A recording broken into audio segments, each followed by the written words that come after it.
Welcome to the Daily Dosage. I'm Pat Beach. I'm John Lorge. We're about to give you a dose of NBA hoops. The reason why is LAMAR Odom just re-signed with the Lakers, which puts them back into the 2010 title contention picture. John, what do you think about this move? It's a huge move for Los Angeles. They needed LAMAR Odom because he's really the handyman on that team.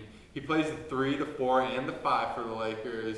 And really, he adds that depth off the bench that they desperately needed. So the only question I have is, will he fit in on that team now that they've added Ron Artest?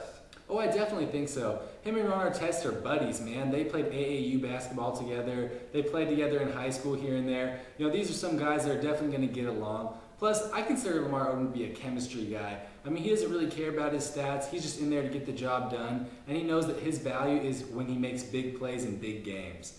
But there's also some other contenders in the Western Conference. And John, what do you think about the San Antonio Spurs? Right now, the Spurs have to be the other top team in the West. They had Richard Jefferson and even a smaller signing, Theo Ratliff. So with Jefferson, Ginobili, the pressure's off him to be there in 82 games. He can take his time and make sure he's healthy.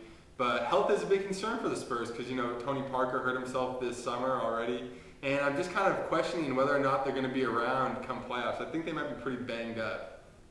Yeah, I don't disagree. There's also another team that's a contender in the West, and that's Denver. And to me, Denver is a contender as long as Chauncey Billups is healthy, Carmelo Anthony's mind is in the game, and J.R. Smith has a productive season. Now, when I think of J.R. Smith, I think of the way I would make myself play in a video game. Super athletic, great three-point shooter, can dunk the shit out of the basketball, but for some reason it just doesn't translate to success in the NBA. So we're hoping for a bit more from J.R. Smith this season. But also in Texas, there's Dallas. John, what do you think about Dallas this year? The Mavericks have made some nice additions with Marion, and then they also signed Drew Gooden and Tim Thomas. But really, it'd be a lot better if Gooden and Thomas were one player combined because they can both do some nice things on the basketball court. But if you play both of them at the same time, are you not going to play Marion or are you not going to play Dirk? So I don't think that's a move that's really going to put them over the top. And then there's also a team like Portland, you know, a young team, but they could pressure the Lakers a little bit, but ultimately I think they're a little bit too young to do it.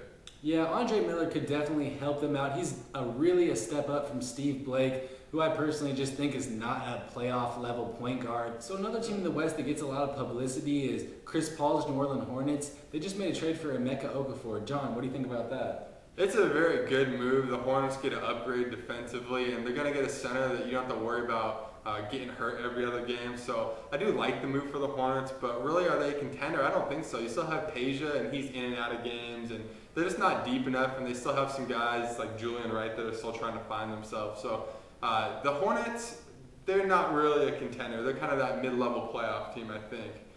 So it looks like LA might be on their way to another NBA Finals, and what do you think would happen if they match up with Orlando again?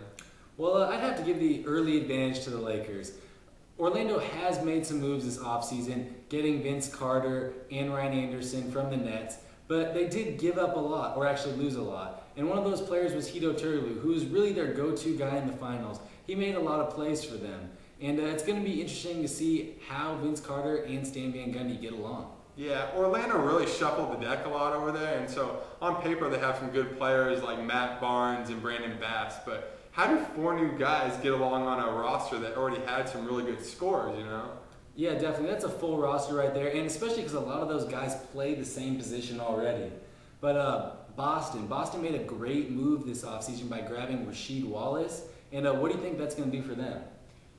In a matchup with the Lakers, Sheed would do a lot because Sheed and KG can play on the floor at the same time, and so then you're going to really be able to space it out, and it can almost eliminate Andrew Bynum from the game because you don't want to get that guy too far away from the hoop. So Boston's addition does make them a lot deeper, even though it was one guy.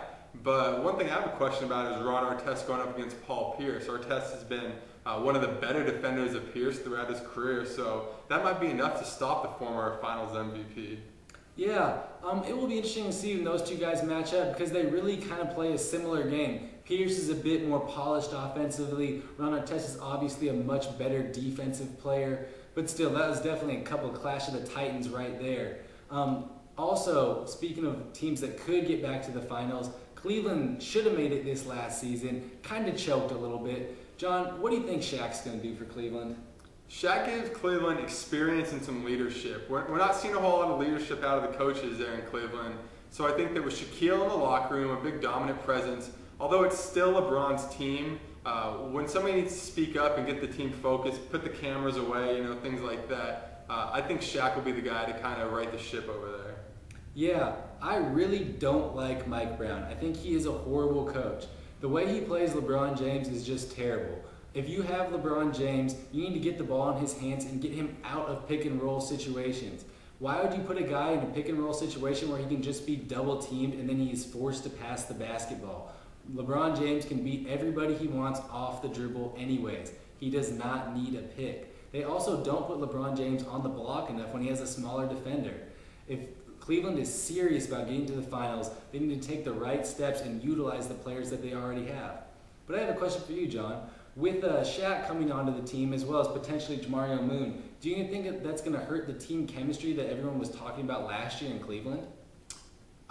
The chemistry was great from an outside perspective, but when it got to the playoffs, they looked a little unfocused. They looked like they still just wanted to have too much fun. And this is a business. These guys are out there to win a championship for their franchise. So I think if anything's going to help it, I really like the addition of Moon because he's the guy that had to scrap and fight to make it into the NBA. And now that he actually has a chance to win a championship, he's going to be really focused and he's going to be determined, and his teammates will feed off that determination. So I think the addition of these other guys, even though they did add 3 guys this offseason, it can really actually help the franchise. Now, some guys might have to take a back seat. We might see Mo Williams have to give up a few more shots, and Delonte West might come off the bench. But that's a sacrifices that need to be made to win a championship. You got questions, we got answers. Hit us up on the comments, on Twitter, or even shoot us an email. My question for you is, with LAMAR Odom coming back, is Phil Jackson on his way to his 4th three-peat?